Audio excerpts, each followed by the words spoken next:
நம்ம மக்கள்கிட்ட அடுத்து ஒரு பாதிப்பு என்னன்னு கேட்டால், ஒரு மார்க்கத்தில் ஒரு விஷயம் உள்ளதா இல்லையான்னு அறிந்து கொள்வதற்கு அதிகம் எவ்வளோ பேர் இருக்கான்னு பார்ப்பாங்க. ஒரு விஷயத்தை ஒருத்தன் ஹராமுங்கிறான், ஒருத்தன் ஹலாலுங்கிறான். அப்போ என்ன செய்வாங்கன்னா கை தூக்க சொல்லுவாங்க.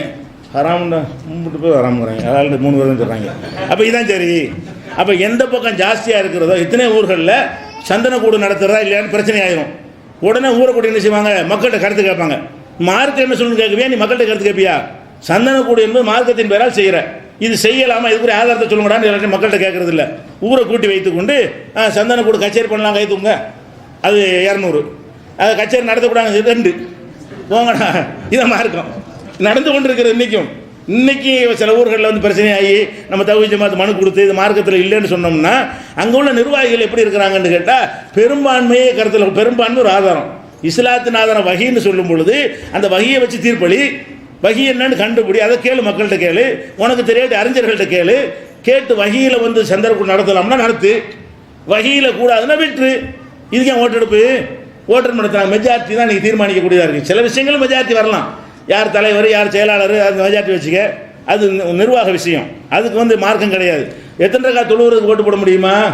கம்மியாக தான் ஓட்டு, அது ஜாஸ்தியாக ஓட்டு விழுந்துடும். 5 வேளை 2 வேளை ஆக்கலாமான்னு கேட்டால் ஓகேன்றாங்க. அப்போ அது ஈஸி தானே. அப்போ அது சரியாக வருமா? சினிமா பார்க்கலாமான்னு கேளுங்களேன், பார்க்கலாமான்னு கேட்டால் அதுவும் ஜாஸ்தியாக என்ன செய்வான், ஓட்டு விழுந்துடும். அது தீர்மானிக்க முடியுமா? மார்க்க விஷயங்களை தீர்மானிப்பதற்கு எது அளவுகள் இல்லை, எவ்வளோ பேர் இருக்கிறாங்க என்பது அளவுகள் இல்லை. ஆனால் அப்படித்தான் நீ பார்க்குறாங்க. இந்த தீமையை விட மறுக்கிறதுக்கு என்ன காரணம்னா, இவங்க என்ன கொஞ்சம் பேர் கத்துறாங்க, ஊர் 3 பேர் செய்கிறோம், இவ்வளோ பேர் செய்கிறதுக்கு பதிலாக இவங்க சொல்லி கேட்க முடியுமாங்க? அப்போ அதிகமான பேர் செய்வது சரியாக இருக்கும்னு நினைத்தால் அதனுடைய விளைவு என்ன? அல்லாஹ் குர்ஆனில் சொல்கிறான், ஒயின் துதி அக்ஸர மன்ஃபில் அர்லி, இந்த பூமியில் இருக்கக்கூடியவர்களில் பெரும்பான்மையை நீ பின்பற்றினால், பெரும்பான்மைக்கு நீ கட்டுப்பட்டால், யுலில்லுக அன் சபீலில்லாஹ், அல்லாஹ்வுடைய வழியை விட்டு உன்னை கெடுத்து விடுவார்கள். ரசூலுல்லாஹ் அல்லாஹ் சொல்கிறான், நீ பெரும்பான்மையுடைய கருத்தை கேட்டு ஒரு முடிவு எடுத்தால், பெரும்பான்மை சொன்னால் சரியாக இருக்கும் என்று நினைத்தால், கட்டுப்பட்டால், யுலில்லுக அன் சபீலில்லாஹ், அல்லாஹ்வின் வழியை விட்டு உன்னை கெடுத்து விடுவார்கள், வழி கெடுத்து விடுவார்கள். யத்தபிஊன இல்லல்லன்ன, அவர்கள் வெறும் ஊகத்தை தான் பின்பற்றுகிறார்கள் அப்படின்னு சொல்லி அல்லாஹ் 6:116 சொல்கிறான். பல வசனங்களை குர்ஆன் எடுத்து பார்த்தீங்கன்னா, வலாக்கின் அக்ஸரன் நாசி அப்படின்னு வாசகத்தை போடுங்க குர்ஆனில். அக்ஸரன் நாசி, அக்ஸரன் நாசினா மனிதர்கள் அதிகமானவர்கள் போடுங்க, அது என்ன வருதுன்னு பாருங்கள். மனிதர்கள் அதிகமானவர்கள் வழங்காமல் இருக்கிறார்கள். உலாக்கின் அக்ஸரன் நாசிலா யஷ்குரூன், நன்றி இல்லாதவன். உலாக்கின் அக்ஸரன் நாசிலா யாலமூன், அறியாதவன். உலாக்கின் அக்ஸரன் நாசிலா யாக்கிரூன், புரியாதவன். அதிகமான பேருங்கிற போட்டு குர்ஆனில் தேடி பார்த்தீங்கன்னா அவ்வளோ வசனம் இருக்குது. அதிகமானவன் நல்ல வகையிலேருந்து வருது, அதிகமானவன் மடையன், அதிகமானவன் முட்டாள், அதிகமானவன் புரியாது. அதிகம் என்பது மார்க்கத்தை தீர்மானிக்கிற அளவுகள் இல்லை என்று குர்ஆனில் பல வசனங்கள் நீங்கள் தேடி எடுத்துக்கொள்ளலாம். மனிதர்களில் அதிகமானவர்கள் தமிழில் கூட தேடி பாருங்கள். குர்ஆன் தமிழாக்கத்தில் ஃபைல் சாஃப்ட்வேர் காப்பி உங்கள்கிட்ட இருக்குமே, ஆனால் அதை தேடி பாருங்கள். மனிதர்களில் அதிகமானவர்கள் நல்லவர்களாக இருக்கான்னு கருத்திலே வராது, அதிகமானவர்கள் கெட்டவர்களாக இருக்கிறாங்கன்னு தான் என்ன செய்யும் வரும். இன்றைக்கி கூட அதிகமானவர்கள் நல்லவங்களா, கொஞ்சம் பேர் நல்லவங்களா? இன்றைக்கி உலகத்தில் எல்லாத்தையும் பார்த்தீங்கன்னா எல்லாத்தையும் மூழ்கி போயிட்டாங்க. ஓரின சேர்க்கை வரைக்கும் செய்யலாங்கிறான், ஐநா சபையுடைய தலைவர் வரைக்கும் சரிங்கிறான். அதெல்லாம் திருமணம்னு ஏற்றுக்கணும்னு சொல்கிற அளவுக்கு இருக்கிறான். ஓட்டர் பண்ணத்தான் நடத்தியும் பார்த்தாங்க, அதிகமான மக்கள் நினைச்சிட்டாங்க சட்டமாக்குன்ட்டாங்க. அப்படி சட்டமாக்கிட்டான் ஒரு நாட்டில், சுப்ரீம் கோர்ட்டில் உத்தரவு போடுறான். அப்போ அதிகமான பேர் பார்த்தீங்கன்னு சொன்னால் கெட்டழிஞ்சு நாசமாகறதுக்கு ரெடியாக இருக்கிறாங்க. கொஞ்சம் பேர் கொஞ்சம் அறிவை பயன்படுத்துகிறவன், சிந்திக்கிறவன், ஒழுக்கம் பண்பாடுகளை பார்க்குறவன், அவன் தான் ஏன்டா அந்த மாதிரிலாம் பண்ணுறேன்னு கேட்குறான். குரல் கூட எதுவும் எடுபட மாட்டேங்குது. அந்த மாதிரி இருக்கிற காட்சி இருக்குது. அதனால் மெஜாரிட்டி என்பதும் வஹி கிடையாது, நல்லா விளங்கிக்கணும். மெஜாரிட்டி என்பது வஹியில் வர்ற முடிவு அல்ல, மெஜாரிட்டி மார்க்கமாகாது என்பதும் அடுத்து நீங்கள் விளங்கிக் கொள்ள வேண்டிய விஷயம். அடுத்ததாக இன்னொரு நம்மள்கிட்ட பலவீனம் என்னென்னு கேட்டால், ஒரு செயல் ஒரு கொஞ்சம் தொன்று தொட்டு இருந்துச்சுன்னு வைங்களேன், அதை மாற்ற மனசு வர மாட்டேங்குது. புதுசாக ஒன்று உண்டாகுதுன்னு வைங்க, தடுத்துருவோம். நம்மளே பார்த்தோம், லால்பேட்டை ஊரில் புதுசாக ஒருத்தன் எவனை செத்து போனவனே அவனுக்கு தர்காகிற கட்டினாங்க, போய் ஊரை தண்டு போய் அடிக்குது. அதே மாதிரி 100 தடவை கட்டி வச்சுக்கிறாங்க. ஏற்கனவே உள்ளே தொடக்கூடாது, புதுசாக கட்டினா இடிப்போம், கட்ட விட மாட்டோம். அப்போ என்ன இதில் விளங்குதுன்னு கேட்டால், எந்த ஒரு பாவமான காரியமாக இருந்தாலும் அதுக்கு ஒரு 200 வருஷம் 50 வருஷம் 100 வருஷம் அதுக்கு ஒரு சமூகம் அங்கீகரித்து விட்டது என்று சொன்னால் அதை பற்றி பேசக்கூடாது. புதிதாக அதை செய்யலாம்னு உண்டாக்குனா என்ன செய்கிறாங்க, எதிர்க்கிறாங்க. அப்போ ஒரு செயலை புதிதாக செய்யும் பொழுது கண்டிக்கக்கூடியவர்கள் அது நீண்ட காலமாக இருக்கும் பொழுது சகித்துக் கொள்கிறார்கள். உங்கள் ஊரில் ஒரு உங்கள் அப்பம் பாட்டம் காலத்தில் கண்டுக்கிறாமல் விட்டு டாஸ்மாக் கொண்டு வச்சுட்டான்னு வைங்க, நீங்கள் கண்டுக்கிற மாட்டீங்க. புதுசாக அங்கே உள்ள டாஸ்மாக் வச்சா எல்லாம் எதிர்ப்பீங்க. வைக்காதம்பிங்க. அப்போ புதுசாக இருக்கிறதும் பழசு ரெண்டு ஒன்று தான், அதுவும் குடிக்க தானே போகிறேன். ஏற்கனவே ஒன்று நிலை பெற்று விட்டது என்று சொன்னால் அதை நம்ம கண்டுகொள்வதில்லை. புதுசாக அந்த தீமை வந்தால் மட்டும் தடுக்கிறோம். இது அந்த முன்னோர்கள் செய்ததெல்லாம் சரி நினைக்கிறோம்ல, இதுவும் வகையாகாது. முன்னோர்களை தூக்கி எரிஞ்சிடணும். அல்லாஹ் எப்படி சொல்கிறான், ஒய்தா கீழலகும், இந்த மக்களுக்கு சொல்லப்படுமையானால் இத்தபியூமா அன்சலல்லா, அல்லாஹ் அருளியதை பின்பற்றுங்கள் என்று சொல்லப்படுமையானால், காலு அவர்கள் பதில் சொல்கிறார்கள், பல் நத்தபியூமா அல்ஃபைனா அலைஹி ஆபானா, எங்கள் முன்னோர்களை எப்படி கண்டோமோ அப்படித்தான் பின்பற்றுவோம். நீ என்ன புதுசாக என்னமோ சொல்கிற? எங்கள் அப்பா சொல்லட்டும், தாத்தா சொல்லட்டும், ஓஞ்சல நான் எப்படி கேட்குறது? நாங்கள் எதையும் செய்வதாக இருந்தால் எங்கள் அப்பன் பாட்டன்மார்கள் சொன்னதை தான் கேட்போம் என்ற பதிலை சொல்கிறார்கள். அல்லாஹ் அதுக்கு பதில் சொல்கிறான், அவ்வளவுக்கான ஆபாகும்லா யாக்கிலூன செய்யன் வலா எகுத்ததும், இவங்களுடைய முன்னோர்கள் ஒன்றும் விளங்காமல் இருந்தாலும் நேர்வழி பெறாமல் இருந்தாலும் பின்பற்ற போகிறார்களா? உன் முன்னோரை பின்பற்று, நல்லதை சொல்லியிருந்தாலும் பின்பற்றிட்டு போ. உன் முன்னோர்கள் வாரி வாரி வழங்கல வள்ளலாக இருந்தால் நீனு வாரி வாரி வழங்கு, அது தப்பு கிடையாது. உன் முன்னோர்கள் சமூக சேவை செஞ்சாங்கன்னு சொல்லி நீனு போய் செய்யி, அது தப்பு கிடையாது. உன் முன்னோர்கள் அனாச்சாரத்தை செஞ்சு வச்சுட்டு போயிருக்கிறான். ஆடல் பாடல் கூத்து கும்மாளம் கொடிமரம் தீமிதி இதெல்லாம் மார்க்கம் என்று ஆக்கிட்டு போயிருக்கிறான். அதை ஏன்டா பின்பற்றாது? அது இல்முளவு சேர்ந்ததா, நேர்வழியாது? எல்லாம் கேட்குறான். அப்படி கேட்குறான், அவ்வளவுக்கான ஆபாகும், இவங்களுடைய முன்னோர்கள் லா யாக்கிலூன செய்யன், உன்னையும் விளங்காதவர்களாக இருந்தாலும் வலா எகுத்ததும், நேர்வழி பெறாமல் இருந்தாலும் பின்பற்ற போகிறார்களா? அப்போ முன்னோர்களை பின்பற்றுவது என்ன கவனிக்கணும்? பின்பற்ற தான் வேணும். முன்னோர்கள் செஞ்ச சில நல்ல விஷயங்களை பின்பற்றலாம். முன்னோர்கள் செஞ்ச சில ஒழுக்கம் பண்பாடுகள்லாம் இருக்கும். அந்த காலத்தில் ஒழுக்கமாக இருந்தாங்க, பண்பாடாக இருந்தாங்க, கெட்ட செயல்கள் கம்மியாக இருந்துச்சு. ஒழுக்க சம்பந்தமான விபச்சாரம் போன்றவைகள் எல்லாம் அந்த காலத்து மக்கள்கிட்ட குறைவாக இருந்தது. அதில் பின்பற்று, தப்பு கிடையாது. அப்போ எதில் பின்பற்றக்கூடாது? எது நேர்வழியில் இல்லையோ, எது அறிவுக்கு ஏற்றதா இல்லையோ, மூடத்தனமாக இருக்கிறதோ அதில் பின்பற்றாதுங்கிறது தான் அந்த வார்த்தை. எல்லாம் பண்ணலாம். ஏற்கனவே செய்யன், ஒன்றும் விளங்காமல் ஒன்று செய்திருந்தாலும், அது முட்டாள்தனமாக செய்திருந்தாலும், வலா எகுத்ததும், நேர்வழி இல்லாமல் வகி இல்லாமல் செய்திருந்தாலும் நீ பின்பற்றுவியா அப்படின்னு நல்லா கண்டிக்கிறான் 2:17. அதே மாதிரி இதே கேள்வியை கேட்கும்போது என்ன முன்னோர் பதில் சொல்கிறாங்க, ஹஸ்புனா மா வஜதனா அலைஹி ஆபானா, எங்கள் முன்னோர்களை எதில் நாங்கள் கண்டோமோ அது எங்களுக்கு போதும். நீ ஒன்றும் புதுசாக சொல்ல வேணும். நபிமார்கள் போய் வகியை சொல்லும் பொழுது நீ வாயை பற்றிட்டு எங்கள் அப்பம் பாட்டெல்லாம் தெரியாமல் நீ தெரிஞ்சிட்டீங்க, அவங்க சொன்ன எங்களுக்கு போதும். அவ்வளவுக்கான ஆபாகும் லா யாலமுன செய்யன் வலா எகுத்ததும், இவருடைய முன்னோர்கள் ஒன்று விளங்காமலும் நேர்வழி பெறாமல் இருந்தாலும் இவங்க பின்பற்ற போகிறார்களா? இதே கருத்தை 5:14 அல்லாஹ் சொல்லி காட்டுகிறான். இன்னும் சொல்ல போனால் சில அசிங்கமான விஷயத்தை எல்லாம் மார்க்கம்னு செஞ்சாங்க மக்காவில் உள்ள ஆளுக்கு. என்ன அசிங்கம்? காபாங்கிறது புனிதமான ஒரு ஆலயம், அவங்களும் புனிதமாக மதிச்சாங்க. நமக்கும் புனிதமான ஆலயம். ஜாகிலியா மக்கள் என்ன செஞ்சாங்க? காபத்துல்லாவை ஒரு புனிதமான ஆலயம்னு மதித்தார்கள். அந்த காபாவில் தவாவும் செய்வார்கள். தவா ஊரில் இருக்கும்போது ஒழுங்காக ட்ரெஸ் போட்டுக்கிட்டுறவன் தவாபு செய்யும்போது லாபத்து போட்டுருவாங்க. தவாபு செய்யும்போது நிர்வாணமாக, கடவுளுக்கு முன்னாடி என்னதுக்கு ட்ரெஸ்ஸு? பிறக்கும்போது ட்ரெஸ்ஸோட பிறந்தோம், எப்படி தத்துவம்? பிறக்கும்போது ட்ரெஸ்ஸோட பிறந்தோம், பிறக்கும்போது எப்படி இருந்தோமோ அப்படி தான் இறைவனை காபாவில் வழிபடணும் அப்படின்னு விதியை வைத்துக்கொண்டு அசிங்கமான ஆபாசமாக நின்று கொண்டு என்ன செய்வாங்க?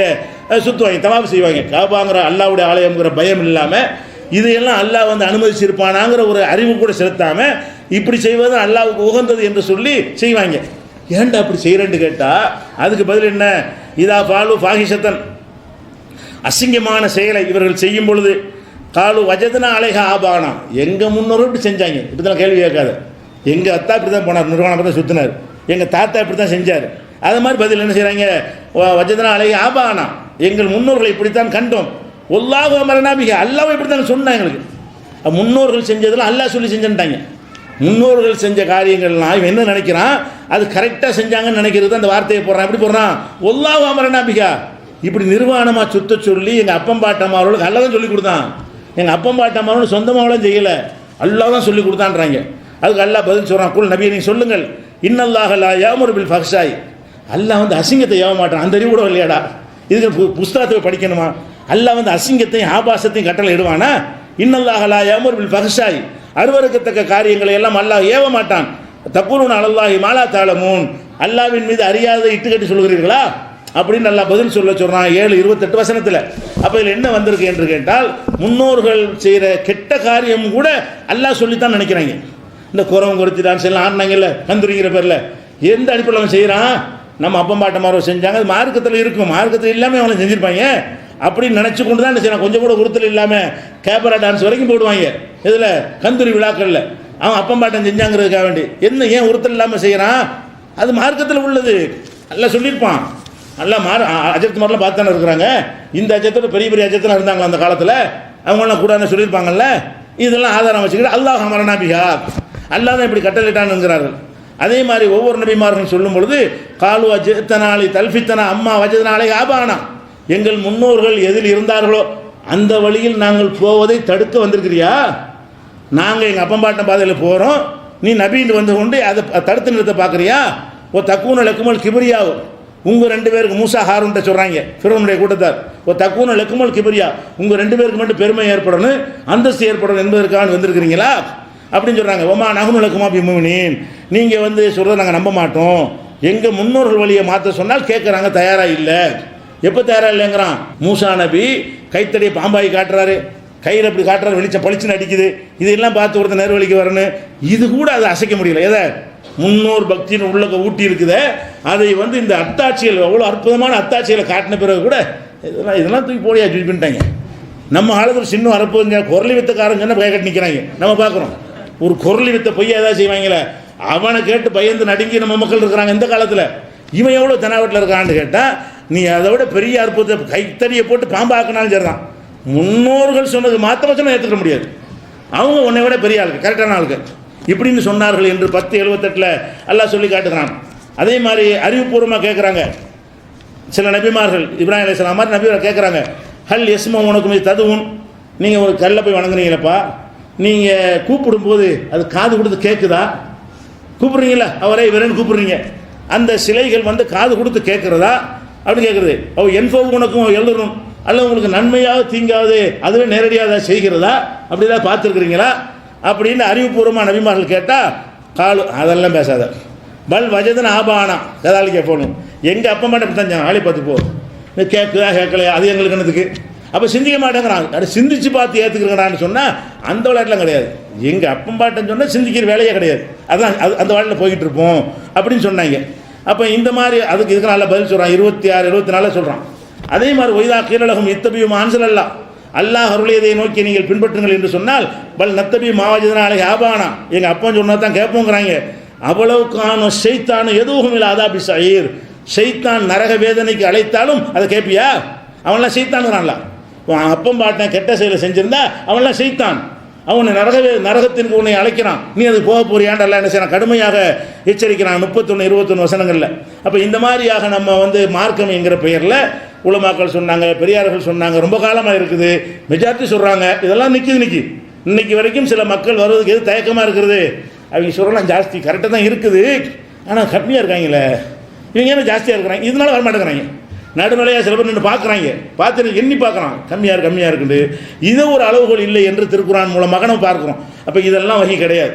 இது போக இன்னொரு விஷயத்தை பார்க்கணும், இதுதான் முக்கியமானது. இதிலிருந்து வரக்கூடியதான் உங்களுக்கு வந்து முக்கியமாக கவனமாக நீங்கள் கேட்க வேண்டிய ஒரு பாடம். அது என்னவென்று சொன்னால், குரான் வந்து அல்லாஹ்வுடைய வஹி என்பதை நம்ம நிரூபித்தோம், ஹதீஸ் அல்லாஹ்வுடைய வஹி அது நிரூபித்தோம் ஆதாரங்களோட.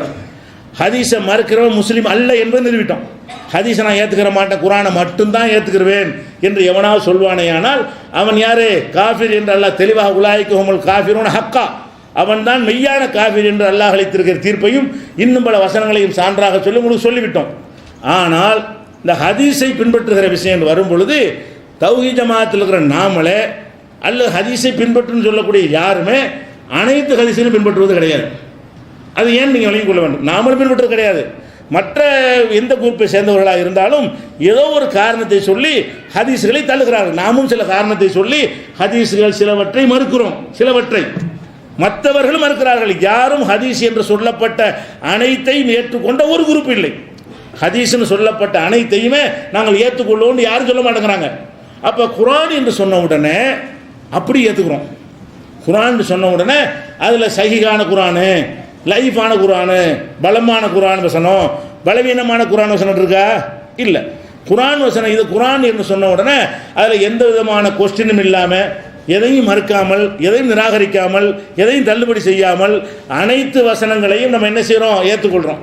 அனைவரும் ஏற்றுக்கொள்கிறார்கள். குரானை வந்து யாருமே குரானை மறுத்த முடியும் வச்சுக்கத ஏற்றுக்கொள்கிறார்கள். ஹதீஸ் என்று வந்த உடனே அப்போ இது குரான் அல்லாஹ் சொன்னது, ஹதீஸ் ரசூல்லா சொன்னது. அப்போ அல்லாஹ் சொன்னதை கேட்கணும், ரசூல்லா சொன்னதை கேட்கணுங்கும் போது ஹதீஸ் எப்படி நீங்கள் சில ஹதீஸை மறுக்கிறீங்க? ஹதீஸ்னு வந்தால் உடனே அப்படி ஏற்றுக்கிற வேண்டியதானே என்று ஒரு சந்தேகம் தான் இன்றைக்கு உள்ள பெரிய குழப்பமாக இருக்குது.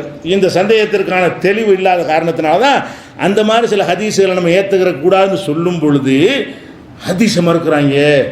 அவங்க அதோட மறுக்கிறாங்க. அதனால் நம்ம உங்களுக்கு லிஸ்ட்டு போட்டு நான் சொல்லி காட்டுவேன், வேறு வேறு காரணத்தை சொல்லி. அப்போ இந்த மாதிரி சொல்கிற காட்சியை பார்க்குறோம். அப்போ என்ன மேட்ருன்னு கேட்டால், குர்ஆன் என்று சொன்னால் ஏன் அப்படி ஏற்றுக்கொள்கிறோம், ஹதீஸ் என்று சொன்னால் அதில் மாத்திரம் ஏன் சிலதை ஏற்றுக்கொள்கிறோம் சிலதை ஏற்றுக்கொள்வதில்லை, இது நீங்கள் சிந்திக்கணும்.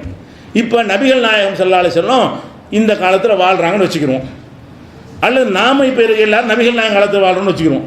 இப்போ ரசூலுல்லாஹ் காலத்தில் இப்போ நம்ம எல்லோரும் வாழ்ந்தோன்னு வச்சுக்கிறோம். அப்படி வாழ்ந்த காலமாக இருந்தால் ஹதீஸில் எதுவுமே லைஃபு கிடையாது.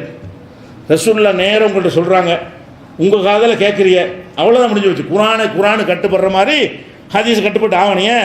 ரசூலுல்லாஹ் சொன்னது உங்கள் காதில் கேட்டீர்ல, அல்லாஹ் சொன்னாங்கன்னு ரசூலுல்லாஹ் சொல்லும்போது எப்படி நீ கட்டுப்பட வேண்டுமோ அதே மாதிரி ரசூல் ஸல்லல்லாஹு அலைஹி வஸல்லம் அவர்கள் ஒரு விதத்தில் உங்களை செஞ்சோ சொல்லியோ காட்டியிருப்பார்களே, ஆனால் அதை 100% ஒன்றை கூட விடாமல் பின்பற்றுவது கட்டாய கடமை. நபிகள் நாயகம் வாழும்போது அவர்கள் நம்மிடத்தில் நேரடியாக அதை சொல்வார்களே, ஆனால் நீங்கள் அந்த காலத்தில் வாழ்ந்தாலும் சரி, அவர்கள் இந்த காலத்தில் வாழ்ந்தாலும் சரி, அதில் எந்த ஒன்றையும் நம்ம என்ன செய்ய முடியாது, மறுத்தா காஃபிராயிரும். ஏன்னா ரசூலுல்லாஹ் நம்மள்ட்ட சொல்கிறாங்க. அதே நேரத்தில் ரசூலுல்லாஹ் காலத்துக்கு பிந்தி ரசூலுல்லாஹ் சொன்னாங்கன்னு சொல்லும்போது அங்கே தான் என்ன செய்தி கருத்து வேறுபாடு வருது. ரசூலுல்லாஹ் வாழும்போது சஹாபாக்கள்கிட்ட ஒரு ஹதீஸை சொல்லி ஒரு உத்தரவை போட்டு சஹாபி மறுத்தார்னு வைங்க, காஃபிராயிடுவார். அந்த சஹாபி காஃபிராக போயிடுவார். ரசூலுல்லாஹ் என்ன செய்கிறாங்க, மறுத்தார்னா எனக்கு ஏறலைன்னு மறுக்கிறது இல்லை, ஓஞ்சலும் நான் கேட்கணுமான்னு மறுக்கிறது. எத்தனையோ சுன்னத்துகளை சஹாபாக்கள் செய்யாமல் விட்டுருக்குறாங்க. நீ சொல்கிற நான் கேட்க மாட்டேன், குர்ஆனை தான் கேட்பேன் அப்படின்னு ஒரு சஹாபி பேசியிருப்பாரே, ஆனால் அவர் காஃபிராயிடுவார். அப்படி யாரும் பேசலை. அப்போ ரசூல் ஸல்லல்லாஹு அலைஹி வஸல்லம் வாழும்போது அவங்க என்ன சொன்னாலும் நம்ம காதால் கேட்டோம் என்று சொன்னால் அதில் எல்லாமே சஹீஹ் தான். ரசூல் ஸல்லல்லாஹு அலைஹி வஸல்லத்துடைய ஹதீஸுகளை அவங்க வாயால் நீங்கள் நேரடியாக கேட்டால் அதில் லைஃபுக்கு இடமே கிடையாது. ஹதீஸின் லைஃபு கிடையவே கிடையாது, சொல்லி விளங்கிக்கிறங்க. அப்போ எங்கே பிரச்சனை வருதுன்னு கேட்டால், ரசூல் ஸல்லல்லாஹு அலைஹி வஸல்லம் சொன்னாங்கிறோம்ல, சொன்னதை நாம் கேட்கல, ஒருத்தர் கேட்குறாரு, ஒரு ஆள் தான் கேட்டிருக்கிறாரு. அந்த ஒரு ஆள் அவருக்கு பிந்தின தலைமுறையில் ஒரு ஆளுக்கு சொல்கிறாரு, அந்த ஒரு ஆள் இன்னொரு ஆளுக்கு சொல்கிறாரு, அந்த ஒரு ஆள் இன்னொரு ஆளுக்கு சொல்கிறாரு. ஒரு 5ஆவதாக வரக்கூடியவர் புக்கில் எழுதிக்கிறார். இப்படி வாய் வழியாக வரும் பொழுது சஹாபி சொல்கிறது வாய் வழியாக தான் இருக்குது, சஹாபி சொன்னது தாபியின்கள் வாயில் வரும்போது அவர் வாய் வழியாக தான் சொல்கிறாரு, அடுத்த தலைமுறை ஒன்று வாய் வழியாக வருது. இப்படியே ஒரு 4-5 பேர் வந்த பிறகு 5ஆவதாக கேட்குறவரோ 4ஆவது கேட்குறவரோ அவர் இப்படி அறிஞராக இருக்காருன்னு வைங்க, எழுத்தராக இருக்காருன்னு வைங்க, ஆய்வாளர் இருக்காருன்னு வைங்க. அவர் என்ன செய்வார், சொல்லுப்பா உனக்கு யாருப்பா சொன்னான், அவருக்கு யார் சொன்னான்னு கேட்டு அதை பதிவு பண்ணிக்கிறார். அப்படி வரக்கூடியவர்களில் சரியானவர்களும் இருக்கலாம், தவறானவர்களும் இருக்கலாம். நம்மள்கிட்டே ரசூலுல்லாஹ் சொன்னால் நம்ம தான் நேராக கேட்குறோம், இடையில் ஆட்கள் வழியாக வரலை, இடைத்தரகர் வழியாக ஹதீஸ் வரலை, நம்மளை நேரடியாக கேட்டு விட்டோமே. ஆனால் ரசூலுல்லாஹ் சொன்னது கன்ஃபார்ம். ஒரு 4-5 பேர் வழியாக வரும் பொழுது அப்போ என்ன நடக்கும் என்று கேட்டால், இடையில் உள்ளவன் ஒரு முனாஃபிக்காக இருக்கலாம், ஒரு கெட்டவனாக இருக்கலாம், இந்த சிறந்த காலம்லாம் முடிஞ்சு கெட்ட காலத்தில் வாழ்ந்தவனாக இருக்கலாம், ஒரு நோக்கத்துக்காக என்ன செய்வான் ரசூலுல்லாஹ் பேரை பயன்படுத்தி விட்டு அடிச்சிருக்கலாம், அதுவும் ஹதீஸ் அறிஞர்கள் பதிவு பண்ணி வச்சிருக்கலாம். அப்போ அந்த ஹதீஸில் என்ன செய்வாங்கன்னா ஆய்வு செய்யணும். எதுக்கு ஆய்வு செய்யணும், ரசூலுல்லாஹ் சொன்னாங்களான்ற மேட்டர் நல்லா விளைக்கணும், சொன்னதை மறுப்பதற்கு அல்ல. எதுக்கு ஆய்வு செய்யணும், இப்படி ஒரு செய்தி சொல்லப்படுது, இதை ரசூலுல்லாஹ் சொல்லியிருப்பாங்களா, இதை ரசூலுல்லாஹ் செஞ்சிருப்பாங்களா, இதை ரசூலுல்லாஹ் அங்கீகரிச்சிருப்பாங்களான்னு ஆய்வு பண்ண வேண்டிய அவசியம் ஏற்படுது. எதனால் ஏற்படுது, இந்த 1-2 ஆட்கள் வழியாக சொல்லப்படுது. குர்ஆன் 1-2 ஆட்கள் வழியாக வரல, குர்ஆன் நமக்கு வந்திருக்குது. அவ்வளவு சஹாபாக்களும் சேர்ந்து இதான் குர்ஆன்னு சொன்னாங்க, அவ்வளவு தாபியின்களும் சேர்ந்து இதான் குர்ஆன்ட்டாங்க, அவ்வளவு தபோ தாபியின்களும் சேர்ந்து இதான் குர்ஆன்ட்டாங்க. 4ஆம் நூற்றாண்டில் உள்ள அவ்வளோ பேர் இது குர்ஆன்னு சொன்னாங்க, 5ஆம் நூற்றாண்டில் உள்ள அவ்வளோ முஸ்லீம் தான் குர்ஆன்னு சொன்னாங்க. இன்றைக்கி 14ஆம் நூற்றாண்டில் இருக்கக்கூடிய முஸ்லீம் அனைவரும் இது குர்ஆனுங்கிறாங்க. அப்போ இது குர்ஆன் என்பதை அவ்வளோ முஸ்லீம்னு சொல்கிறோம், இந்த அவ்வளோ முஸ்லீமுக்கும் அவங்களுக்கு முந்தைய அவ்வளோ முஸ்லீம்னு சொல்கிறாங்க, அந்த அவ்வளோ முஸ்லீமுக்கு அவங்களுக்கு முந்தைய அவங்க சொல்கிறாங்கங்கும்போது இது குர்ஆன் தான் என்று ரசூலுல்லாஹ் அறிமுகப்படுத்தினாங்கல்ல, அந்த செய்தி எந்த ஒரு டவுட்டுக்கும் இடம் இல்லாமல் அனைவராலும் ஏற்றுக்கொள்ளப்பட்டு வர்றதுனால நம்மளிடமே சொன்ன மாதிரி வந்துடும். நம்மள்கிட்டே ரசூலுல்லாஹ் சொன்ன இத்தனை பேர் சொல்கிறாங்களே, ஒருத்தரோட மாற்றி சொல்லல, இவ்வளோ பேர் சேர்ந்து இதான் குர்ஆன் சொல்லும் பொழுது அதில் சந்தேகப்படுவதற்கான எந்த ஒரு வாசலுமே கிடையாது. அது குர்ஆனுடைய, அதனால் குர்ஆனில் எதையுமே மறுக்க முடியாது. 14 நேற்று மறுக்க முடியாது, இன்னும் 1,00,000 வருஷத்துக்கு பிறகு போனால் மறுக்க இயலாது. ஏன், ரெக்கார்டாக்கி மனப்பாடமாக்கி அவ்வளோ பேரும் இதான் குரான் குரான்னு சொல்லி எத்தனை குரூப்பாக 72 கூட்டமாக பிரிஞ்சாலும் அவ்வளோ குரான் ஒன்று தான். 72 கூட்டத்துக்கு இது குரான், இது அந்த ஒரு குரான் தான். இப்போ குரான் வந்து மாற்றமே இல்லாமல் வர்றதை பிறகு பார்க்குறோம். ஹதீஸுகளை பொறுத்த வரைக்கும் என்ன நிலைமை என்றால், 1-2 அவ்வளோ ஹதீஸ் சஹாபாக்கள் அறியலை. ரசூலுல்லாஹ் சொல்லும் பொழுது ஒரு சபையில் 10 பேர் இருந்திருப்பாங்க. அந்த 10 பேர் கேட்பாங்க. வராத 10 லட்சக்கணக்கான மக்கள் வெளியில் நிற்பாங்க, அவங்க கேட்டிருக்க மாட்டாங்க. இந்த 10 பேரும் போய் பயான் பண்ணி திருமுனை கூட்டம் போட்டு மைக் வச்சு சொல்லிட்டா இருப்பார். அவர் காதில் வாங்கிட்டு அவர் பாடி அவர் போயிடுவார். அவருக்கு ஏதாவது ஒரு பிரச்சனை வரும் பொழுது, அவர் சந்திக்கும் பொழுது, இல்லை நீங்கள் இப்படி செய்யக்கூடாத, ரசூலுல்லாஹ் எப்படி தானே சொன்னாங்க, அந்த இடத்துல போடுவார். அவற்றை இருக்கிற உள்வாங்கி வைத்துக் கொள்வார். அவருக்கு தேவை ஏற்பட நேரத்தில் என்ன செய்வார், அந்த 10 விஷயத்தை மக்கள்கிட்ட 2-3 சொல்லுவார். இப்படி ஹதீஸுகளை பொறுத்த வரைக்கும் ஒருவர் வழியாக ஒருவர், இருவர் வழியாக ஒருவர், இந்த மாதிரி வர்ற காரணத்தினால அப்போ யார் வழியாக வருதோ அவங்கள ஆய்வு பண்ணணும். அவங்க நல்லவங்க தானா, அவங்க காலத்தில் அவனை ரிமார்க் சொல்லியிருக்காங்களா, பொய் சொல்லுவாங்களா, ரசூலுல்லாஹ் பொருளை இட்டுக்கட்டி சொல்லுவாங்களா என்றெல்லாம் ஒரு பிரச்சனை வருகிறது. அப்போ தான் என்ன பண்ணுறாங்கன்னா, அப்போ ஹதீஸுகளை ஆய்வு செய்து தான் எடுக்கணும் என்கிற ஒரு நிலைப்பாட்டுக்கு வர்றாங்க. இது பீடிகை. அப்போ எதனால் ஆய்வு செய்ய நிலைக்கு வந்தாங்க, என்னென்ன மாதிரிலாம் நடந்துச்சு அந்த காலத்தில், எதனால் இந்த மாதிரி ஆய்வு செய்யணுங்கிற அவசியம் ஏற்பட்டுச்சு, ஆய்வு செய்யாமல் எல்லா ஹதீஸையும் ஏற்றுக்கொண்டால் என்ன ஏற்படும், இதுகளை எல்லாம் பற்றி என்ன செய்வோம், தொடர்ச்சியாக இந்த இறுதி வரைக்கும் உங்களுக்கு இந்த தலைப்பில் தான் ஓடும். ஹதீஸுகளில் வந்து என்ன மாதிரி ஹதீஸை ஏற்றுக்கொள்ளணும், என்ன மாதிரி ஆதாரப்பூர்வமான ஹதீஸை ஏற்றுக்கொள்ளணும், ஆதாரப்பூர்வமாக விட்டுடணும். எது ஆதாரப்பூர்வமானது, அதனுடைய அளவுகள் என்ன, இந்த விஷயங்களில் தெளிவாக இருந்தால் தான் ஹதீஸ் என்று சொல்லி ஹதீஸ் இல்லாததை உங்கள்கிட்ட சொல்லி யாரும் ஏமாற்ற முடியாது. அது சம்பந்தமாக எதிர்த்தரப்பினர் வைக்கிற எல்லா வாதங்களுக்கும் இன்ஷா அல்லாஹ் இதில் உங்களுக்கு பதிலும் சொல்லப்படும். முதல்ல